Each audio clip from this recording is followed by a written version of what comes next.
Bismillahirrahmanirrahim. Assalamualaikum warahmatullahi wabarakatuh. Perkenalkan, nama saya Suryono. Pada kesempatan kali ini, saya akan mereview sebuah jurnal yang berjudul Analisis Peramalan Penjualan Produk Keripik Pisang Kemasan Bungkus atau Studi Kasus Home Industry Arwana Food Tembilahan. Nah, yang perlu kita ketahui bersama sebenarnya apa peramalan itu. Nah, jadi peramalan itu adalah metode untuk memperkirakan suatu nilai di masa depan dengan menggunakan data masa lalu. Nah, peramalan juga dapat diartikan sebagai seni dan ilmu untuk memperkirakan kejadian pada masa yang akan datang, sedangkan aktivitas peramalan merupakan suatu fungsi bisnis yang berusaha memperkirakan penjualan dan penggunaan suatu produk sehingga produk-produk itu dapat dibuat dalam kualitas yang tepat. Nah, untuk jenis variabel atau data-data yang dianalisis, yang pertama data profil home industry arwana food itu sendiri, struktur organisasi, lokasi perusahaan, jumlah karyawan, dan jadwal kerja karyawan. Nah, untuk yang kedua yaitu data penjualan keripik pisang kemasan bungkus selama 3 tahun. Nah, ini merupakan grafik penjualannya dari tahun 2010 sampai tahun 2013. Nah, kemudian kita melangkah pada tahap analisis peramalan. Nah, adapun tahap yang digunakan peneliti pada jurnal ini yaitu menggunakan metode eh, moving average. Nah, pada metode yang pertama ini berguna untuk meramalkan ketika tidak terjadi tren, digunakan estimasi berdasarkan untuk mempertimbangkannya. Nah, hal ini disebut dengan bergerak karena sebagai data baru yang tersedia. Data yang tertua tidak digunakan lagi. Nah, untuk yang kedua yaitu metode trend analysis. Metode memisahkan tiga komponen. Tiga komponen terpisah dari pola tersebut yaitu cenderung mencirikan deret data ekonomi dan bisnis. Komponen tersebut biasa disebut dengan tren atau siklus dan musiman. Yang ketiga, metode eksponensial smoothing. Metode eksponensial smoothing adalah metode yang menunjukkan pembobotan menurun secara eksponensial terhadap nilai pengamatan yang lebih lama. Nah, terdapat satu atau lebih parameter penulisan yang ditentukan secara eksplisit, dan hasil pilihan ini tentunya menentukan bobot yang dikenakan pada nilai observasinya. Nah, ini dia hasil analisisnya tabel 1.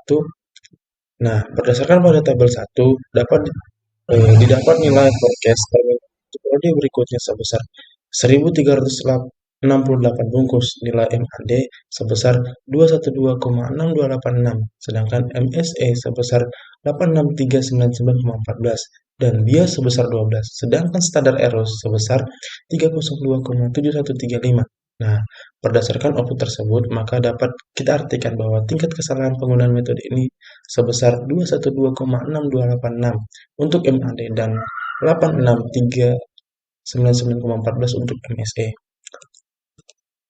Nah, untuk yang berikutnya yaitu moving average dengan periode 2 berdasarkan tabel 2 yang sudah tertera di sini, yang didapat nilai forecast-nya atau penjualan untuk periode berikutnya sebesar 1.269,5 bungkus, nilai MAD sebesar 219,7794, MSE sebesar 8935,7,98 dan biasnya sebesar 18,8971. Sedangkan standar error sebesar 308,128. Nah, berdasarkan output tersebut, maka dapat kita artikan bahwa tingkat kesalahan penggunaan metode ini sebesar 219,7794 untuk MAD atau mean absolute deviation dan 89357,98 untuk MSE.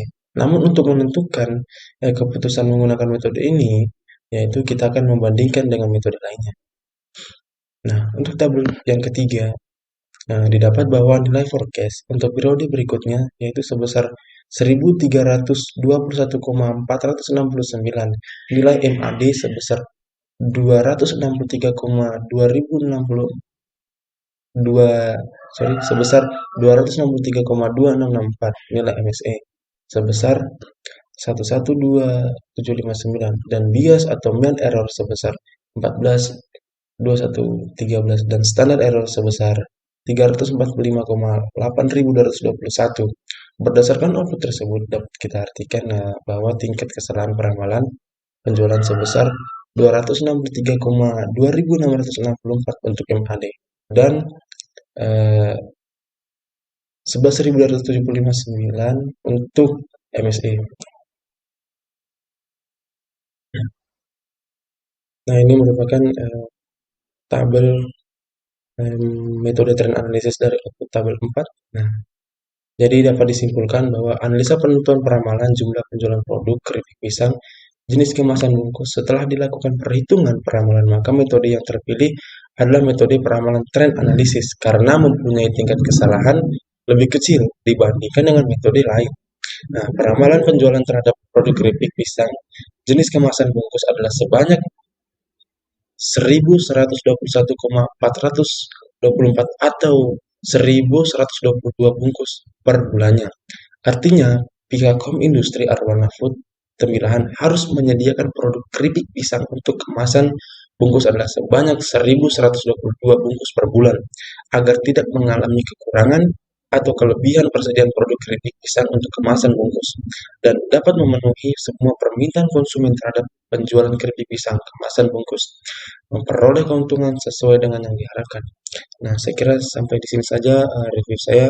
Jikalau pada penjelasan tadi masih terdapat banyak kekurangan, itu datangnya dari diri saya pribadi. Jikalau terdapat kebenaran, itu semata-mata hanya milik Allah Subhanahu wa Ta'ala. Akhir kata, Wallahul muwaffiq ila aqwamit thoriq. Assalamualaikum warahmatullahi wabarakatuh.